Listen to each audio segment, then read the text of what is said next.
പ്രധാനപ്പെട്ട വാർത്താ സംവിധായകൻ രഞ്ജിത്തിനെതിരെ പരാതി നൽകിയിരിക്കുന്നു പശ്ചിമ ബംഗാൾ നടി ശ്രീലേഖ മിത്ര എന്നുള്ളതാണ്. ലൈംഗിക താത്പര്യത്തോടെ സ്പർശിച്ചു എന്നാണ് കൊച്ചി സിറ്റി പോലീസ് കമ്മീഷണർക്ക് നൽകിയ പരാതിയിൽ ശ്രീലേഖ പറയുന്നത്. ഇമെയിൽ മുഖേനയാണ് പരാതി നൽകിയത്. വിശദമായി തന്നെ ഈ സംഭവിച്ചത് എന്താണ്, എന്നാണ് സംഭവിച്ചത്, ആരെ അറിയിച്ചു കാര്യങ്ങൾ എന്നതൊക്കെ അവർ പറയുന്നുണ്ട്. സ്ത്രീത്വത്തെ അപമാനിച്ചു, ക്രിമിനൽ നിയമ നടപടിയിലേക്ക് പോകണം എന്നുള്ളതാണ് ശ്രീലേഖ മിത്രയുടെ ആവശ്യം.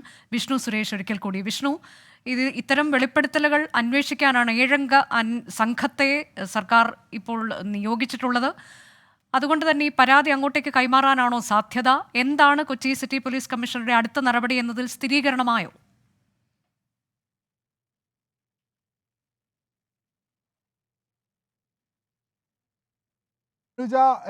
നമ്മൾ മനസ്സിലാക്കുന്നതനുസരിച്ച് പരാതി സ്വാഭാവികമായും സ്പെഷ്യൽ ഇൻവെസ്റ്റിഗേഷൻ ടീമിന് കൈമാറും.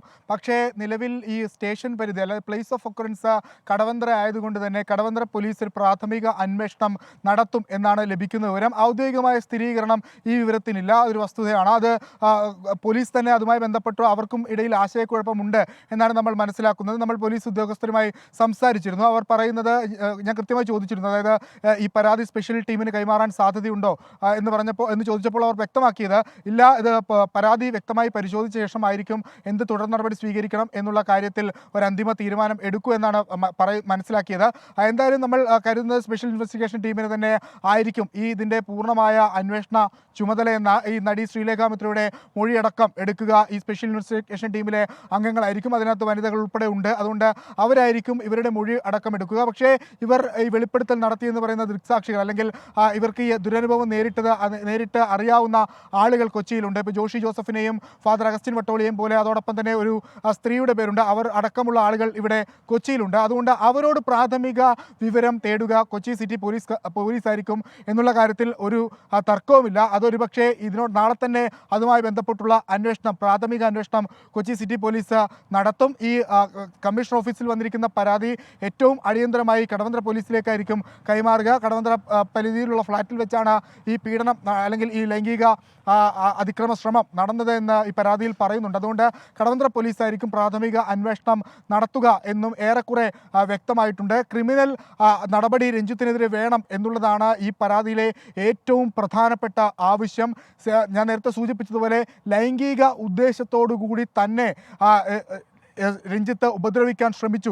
അതുകൊണ്ട് രഞ്ജിത്തിനെതിരെ ക്രിമിനൽ നടപടി സ്വീകരിക്കണം എന്നുള്ള ഗുരുതരമായ ഒരു ആവശ്യം ഈ പരാതിയിലുണ്ട്. അതുകൊണ്ട് തന്നെ ഇതിന് മതിയായ തെളിവുകൾ, സാക്ഷികളൊക്കെ ഉണ്ട്.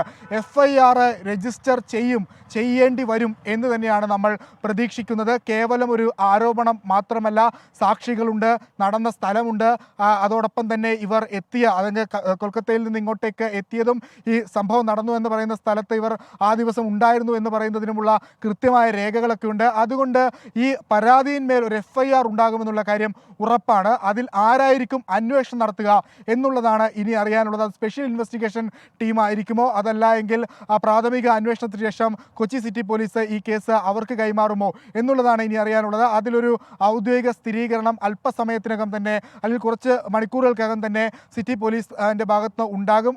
ഞാൻ മനസ്സിലാക്കുന്നതനുസരിച്ച് നിയമോപദേശം അടക്കം കൊച്ചി സിറ്റി പോലീസ് തേടുന്നുണ്ട്. അതിനുശേഷമായിരിക്കും അക്കാര്യത്തിലൊരു ഔദ്യോഗിക സ്ഥിരീകരണം ഉണ്ടാകുക. പ്രാഥമിക അന്വേഷണം നടത്തുക കൊച്ചി സിറ്റി പോലീസ് ആയിരിക്കും എന്നുള്ള കാര്യം ഉറപ്പാണ്. രഞ്ജിത്തിനെതിരെ ക്രിമിനൽ നടപടി വേണം എന്ന് ആവശ്യപ്പെട്ടിരിക്കുന്നു.